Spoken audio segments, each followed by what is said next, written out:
Well, hello everyone. The idea behind the video is to talk a little bit around the experiences I've had of Honda CBF125. Perhaps a few things to look out for if you're looking at buying one second hand. There's plenty around out there. And how it compares with the previous 125 I had, which was a Yamaha YBR125. So, just a bit of a background I guess on the model itself. It hasn't changed much throughout its life. It comes in various colours, as you'll no doubt know. The ones that came after this is a 62 plate. The ones that came after this had a blacked out engine and had a little fairing at the bottom, and it goes underneath the engine, which sort of brought it up to date a little bit, I guess, in Honda's eyes. But mechanically, it's all pretty much the same throughout the model life, apart from the one that's now replaced it in 2015, which is a completely different bike. So if we start with just look around some of the features of the bike. The engine, pretty standard. Those everyone should know. Single overhead cam 125 air cooled. Obviously, it's a budget bike, and so the engine is quite basic. Seems to be quite reliable from the reviews you read. Not quite as robust, if the reviews are to be believed, as the old CG125, and probably not quite as long lasting as the YBR. But I found anyway it's a little bit more pokey, a little bit more torque in the mid-range than the YBR I had before, and so as a day-to-day ride, the bike's a little bit easier to live with, a little bit more fun, perhaps a little bit less frustrating. Not huge differences, has to be said, but it's enough of a difference to make it a little bit easier to work with on a day-to-day basis. Okay, so if you've read other reviews, you'll probably see lots of topics about tyres, whether it's on this or other small bikes.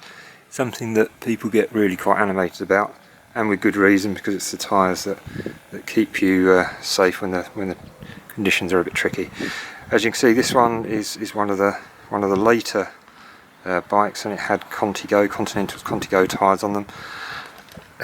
What can I say? They're much better, from what I understand, than the ones that came on the original CBFs. I think they were TVS, and I think they were probably responsible for more people having accidents on bikes than just about any other modern tyre. And use the word modern, advisedly. Contigos, they're okay. I wouldn't get hugely excited about them, but these tyres are narrow, and surprisingly for such a popular bike, there is a very limited choice of tyre that you can get in the original sizes. So Contigo is pretty much the only tyre available. Apart, I think Maxxis used to do one. I don't think that's still available.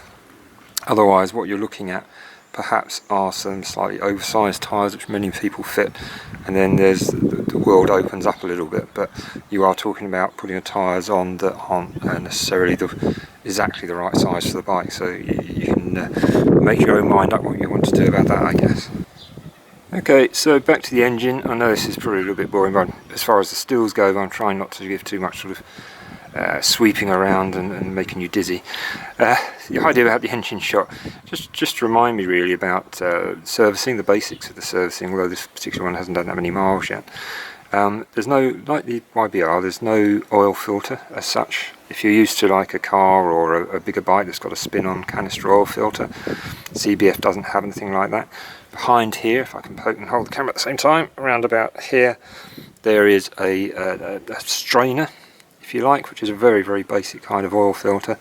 Now these have a reputation for not being changed or cleaned, and also clogging up, and I guess from the digging around I've done, the clogging up is from probably bits of material off the clutch plates as they bed in. So very much need to be mindful of changing that. The reviews I've seen, again, probably around 7,500 miles, people were seeing quite a lot of muck has collected in there. So I would have thought they're very, very small, very easy to change and clean out, and probably around 5,000 to 7,000 miles you want to be at least having a look at that, because if that gets blocked, then of course the oil flow to the engine is reduced or stops, and you're talking about writing off the engine, which of course you obviously don't want to do. Whilst talking about the engine, certainly heard stories that the tappets on these, the valve clearances, tend to go out of adjustment relatively quickly, and this tends to manifest in a bike that's a bit difficult to start, or may sound a bit noisy from the top end. I think every service, theoretically, Honda should say that they should be checked and adjusted, which seems over the top, but perhaps there is an element of either these wearing a little bit quicker than you'd expect, or perhaps, so in the first few thousand miles there's an initial bit of bedding in, so just keep an eye on that. Going back to the oil again, it only has a small amount of oil in this. As I say, there's no oil filter. Honda recommend, I think it's 2,500 miles off the top of my head, so best check that. I'm not sure off the top of my head, but I think it's 2,500 miles for service, including an oil change. For the sake of less than a litre of oil, probably £5 or £6, I would change it every 1,000 miles. It's very cheap to do, and when the engines are under quite a heavy load, as these small engines are, it's better to spend £5 here or there just to get that old oil out, new oil in, keeps the motor running at its best. Okay, so if you are still interested in the CBF and you were looking at buying one second hand, obviously, as I say, there's a huge number out there. They sold a lot of them. What do you look out for? Well, one of the first things I would look out for is not only the condition of the bike, but ask the seller a few sort of questions to give you an idea what sort of seller it is. You know, is he someone who sort of thrashes it from cold all the time? Is he someone who sort of cares for it and sort of wraps it up in cotton wool? It's easy to clean a bike up just before you sell it, but ask some decent questions and you'll get a good idea of how the bike's been looked after, because it's a Honda, it says Honda on the tank, but you know, like a lot of modern bikes, especially the small bikes like this, they're very much built down to price, and this is not in any way, shape or form an old Honda CBF125 that would pretty much run forever if you just sort of poked it with a stick once every few years. It's not like that. It's a lot less well built, should we say, and a lot less robust from what I understand. So probably the biggest thing, if I'm not completely blotted out by the sun coming out, look for signs of rust. These do rust, these bikes, if they're not looked after. One of the areas you'll start to see it, and on the most modern ones you'll see that this has been changed, this design, is this strangely complicated gear linkage.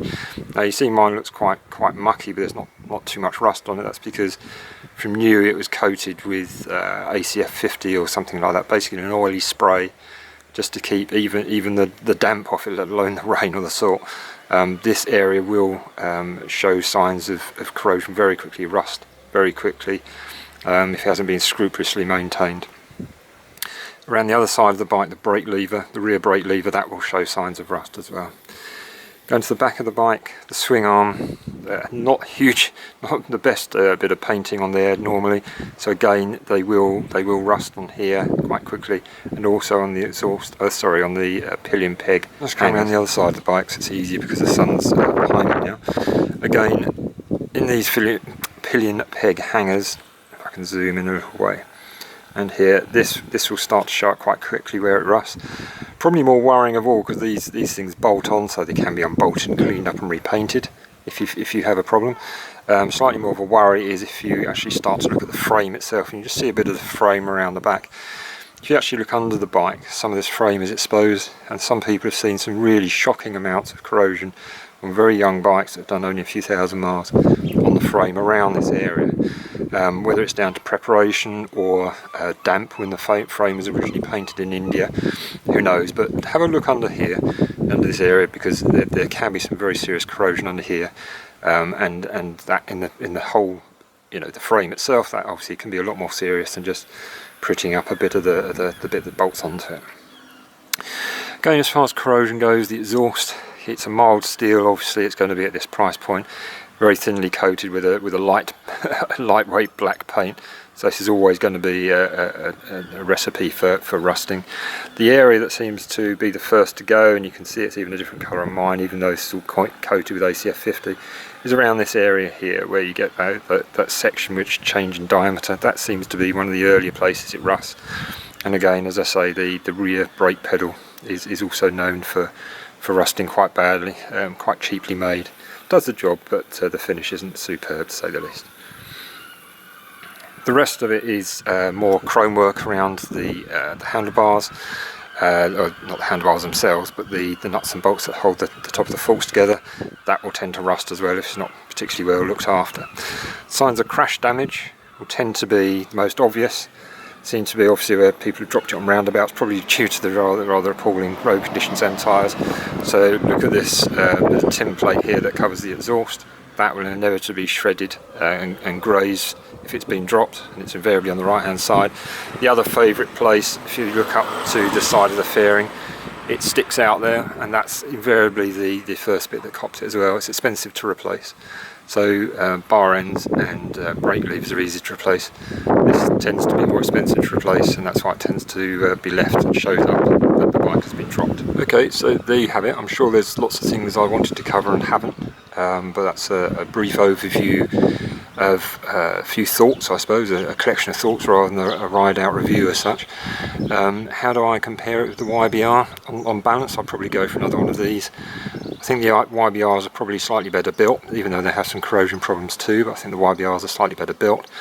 I find the CBF seat is a lot firmer and a little bit less comfortable, but I think that the thing that makes the difference to me is just a little bit more drive coming out the engine on this, especially as this one has loosened up now, so it's done 800-900 miles. It just feels a little bit more pokey in the mid-range, and we're talking relative terms here obviously, but it just allows you to hold that gear to be able to pull up that hill, perhaps in a gear without having to change down, which you'd have to in the YBR. Little differences, but it just makes a big difference day to day on how the bike rides. Certainly if you're looking one second hand, look out for crash damage. This is often on the right hand side. That's a really good giveaway. Look at the exhaust, look at the side of the fairing, and just give it a good check over and see how well it's been protected against corrosion, because they will rust. The advantage of that is it obviously gives away if it hasn't been well maintained. It doesn't hide that neglect well, so perversely that's kind of an advantage, I guess. They're good solid bikes. I haven't mentioned the fuel economy. Everybody does, unless you really ride the heck out of it, you'll get well over 100 to the gallon. I tend to pootle around town and between a couple of towns where there's a 40 limit, and I get 130 out of it, no bother. And you know, you can't fault it for fuel consumption. One final thing, and this has probably all been worked out on the models that are around there now, you can get a problem with it feels like you're running out of fuel, like a jerky fuel response that suddenly packs up. The common thinking on this, I haven't suffered with it on this one, but some of the early ones may still pick up this problem. The story goes that it's probably a coating inside the tank when the bike's made, which comes off and starts to block up the fuel pump that sits in the tank, and that then basically starves the bike of fuel, so it feels like you run out of fuel. Honda were changing them at one stage, I believe, under warranty if they failed, so if you get one that feels like it's running out of fuel but there's plenty of fuel in the tank, it may well be worth looking out for that. There you go, I hope that's of some use to you. Any questions, anything I've missed, please shout it out. More than happy to come back on comments, or if you want me to focus in on anything, or I don't know, share your thoughts, questions, use, the usual address and all that good stuff. In the meantime, just thank you very much for watching, and see you soon. Take care.